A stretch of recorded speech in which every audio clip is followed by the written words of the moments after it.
নমস্কার বন্ধুরা। তো তোমরা কেমন আছো? আশা করি ভালোই আছো। তো আজকের আপডেটটা পিসিবি গ্রুপের ভেটেরিনারি সায়েন্স পড়ার ইচ্ছুক ছাত্রছাত্রীদের জন্য। ঠিক আছে, তো দেখো আপডেটটা খুবই গুরুত্বপূর্ণ। তোমরা স্কিপ না করে দেখতে থাকো। ঠিক আছে, আর এই আপডেটটা হচ্ছে ফার্স্ট রাউন্ডে ভর্তি হওয়ার পর কোন ভেটেরিনারি কলেজে কতটা করে সিট খালি আছে, তো এটার আপডেটটা দিয়েছে। ঠিক আছে, তো তোমাদের মধ্যে যদি কেউ নতুন হয়ে থাকো তাহলে please like, share and subscribe করে দিও। ঠিক আছে, চলো আজকের ভিডিওটা শুরু করি। তো তোমরা স্ক্রিনে দেখতে পাচ্ছ এই আপডেটটা এসেছে ভেটেরিনারি সায়েন্স স্টুডেন্টদের জন্য। হ্যাঁ, তো দেখো কি বলেছে, 2024-25 শিক্ষাবর্ষে ভেটেরিনারি সায়েন্স অ্যান্ড AH পাঠ্যক্রমে Tripura board of joint entrance এক্সামিনেশনের পিসিবি গ্রুপের নির্বাচিত ছাত্রছাত্রীদের দ্বিতীয় কাউন্সেলিং দ্বারা নিম্নলিখিত কলেজগুলিতে ভর্তির জন্য আসন বন্টন করা হবে। ঠিক আছে, তো নিচে ইনস্টিটিউশনগুলির নাম দিয়ে দিয়েছে আর কয়টা করে সিট খালি আছে ওগুলিও দিয়ে দিয়েছে। দেখো, তো ফার্স্ট নাম আছে college of veterinary sciences and AH RK নগর, ত্রিপুরা, মানে ত্রিপুরাতে যে ভেটেরিনারি কলেজটা আছে সেটার। তো তারপরে সিটগুলি দেখে নাও।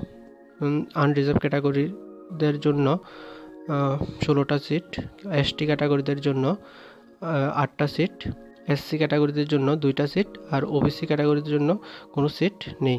ঠিক আছে, তো টোটাল সিট ভ্যাকেন্সি 26টা। তারপরে দ্বিতীয় নাম্বারে আছে কলেজ অফ ভেটেরিনারি সায়েন্সেস, যেটা মিজোরাম যে কলেজটা আছে সেটার। তো এটা আনরিজার্ভ ক্যাটাগরির 3টা সিট, ST ক্যাটাগরিদের জন্য 2টা সিট, SC ক্যাটাগরিদের জন্য 1টা সিট, আর OBC ক্যাটাগরিদের জন্য 3টা সিট। Total vacancy 9টা। তারপরে আছে কলেজ অফ ভেটেরিনারি সায়েন্সেস, যেটা নাগাল্যান্ড অবস্থিত। তো এটার মধ্যে আনরিজার্ভ ক্যাটাগরির 1টা, ST ক্যাটাগরির কোনো সিট নেই, SC ক্যাটাগরির 1টা সিট, আর OBC ক্যাটাগরিদের জন্য 1টা সিট। ঠিক আছে, তো টোটাল সিট ভ্যাকেন্সি হচ্ছে 3টা। ঠিক আছে, তো তোমরা এটা দেখে নিও। তারপর দেখো তারা কি বলেছে। এই ক্ষেত্রে যে সমস্ত ছাত্রছাত্রী অনলাইনে TVG ওয়েবসাইটে ভেটেরিনারি সায়েন্স অ্যান্ড AH পাঠ্যসূচি পছন্দ হিসেবে চয়েস ফিলিং নাম নথিভুক্ত করেছেন, সেই সব ছাত্রছাত্রীকে নিজ অরিজিনাল ডকুমেন্টস কি দেখে নাও। বয়সের প্রমাণপত্র হিসেবে মাধ্যমিক অ্যাডমিট কার্ড বা বার্থ সার্টিফিকেট, তারপর TVG 2024 ইংরেজি এর অ্যাডমিট কার্ড এবং সিট অ্যালটমেন্ট লেটার।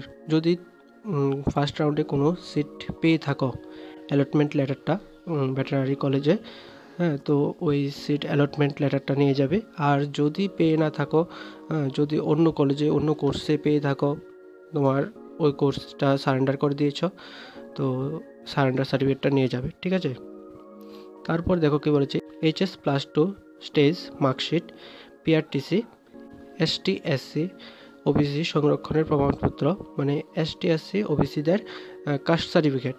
ঠিক আছে, তারপরে 2 copy passport size photo, Aadhaar card, ration card copy, PW certificate, ex serviceman certificate, OBC non creamy layer certificate ইত্যাদি।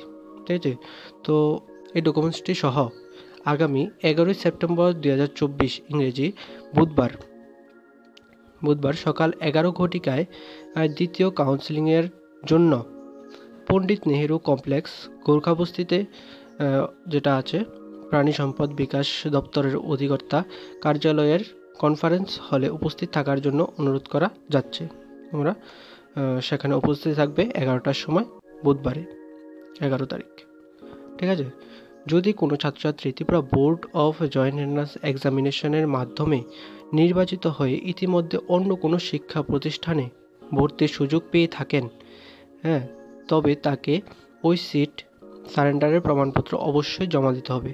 ঠিক আছে, যদি কোনো ফার্স্ট রাউন্ডে তুমি জয়েন্ট এন্ট্রান্স এক্সামিনেশনের পক্ষ থেকে কোনো সিট অ্যালট হয়ে থাকে তোমার নামে, তাহলে ওই সিট অ্যালটমেন্টের তোমার সারেন্ডার সার্টিফিকেটটা নিয়ে যেতে হবে। ঠিক আছে, তারপর দেখো কি বলেছে, ভর্তির ন্যূনতম যোগ্যতাটা কি দেখো।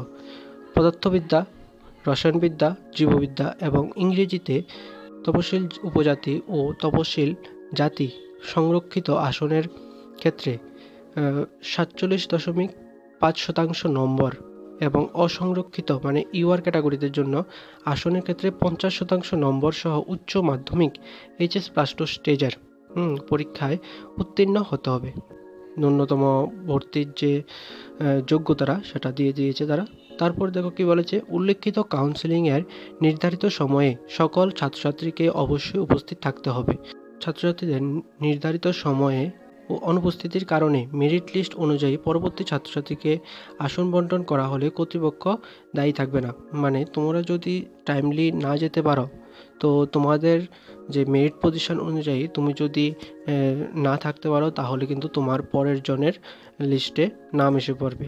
ঠিক আছে, তো এটার জন্য কোনো কর্তৃপক্ষ দায়ী থাকবে না, এটা বলে দিয়েছে তারা। তারপর দেখো কি বলেছে, দ্বিতীয় কাউন্সেলিংয়ের মাধ্যমে মনোনীত ছাত্রছাত্রী যারা পরবর্তী সময়ে কোনো কারণে ওই কলেজে ভর্তি হতে অনিচ্ছুক হয়ে থাকেন, তবে তাদেরকে আগামী 7 দিনের মধ্যে মানে 18/9/2024 ইংরেজির মধ্যে সিট সারেন্ডার করতে হবে। মানে তোমরা যদি কলেজে ভেটেরিনারি কলেজে সিট পেয়ে থাকো, কোনো কারণে তোমাদের ইচ্ছা করছে না ওই কলেজে, তাহলে তোমরা 7 দিনের মধ্যে সারেন্ডার করতে হবে। ঠিক আছে, তারপর দেখো, বিভিন্ন কলেজে কাউন্সেলিংয়ের মাধ্যমে নির্বাচিত ছাত্রছাত্রী ভর্তি ও সারেন্ডারের নিরীক্ষে উল্লেখিত আসন সংখ্যার পরিবর্তন হতে পারে। ঠিক আছে, তো তোমরা এই ডকুমেন্টসটা দেখে নিও, আর তোমাদের যা যা ডকুমেন্টস বলেছে সবগুলো নিয়ে যাবে, আর মনে করে অ্যাডমিশন ফিটাও লগে নিয়ে যাবে। ঠিক আছে, এখানে অ্যাডমিশন ফির কথা বলেনি, তাও তোমরা নিয়ে যাবে, যদি ওই দিন প্রয়োজন হয় তাহলে তো হলোই। ঠিক আছে, তো আমি ডকুমেন্টসটা PDF করে টেলিগ্রাম চ্যানেলও দিয়ে দেবো, আর ডিসক্রিপশানেও লিঙ্ক দিয়ে দেবো। ঠিক আছে, তোমরা চাইলে ডকুমেন্টসটা দেখতে পারো।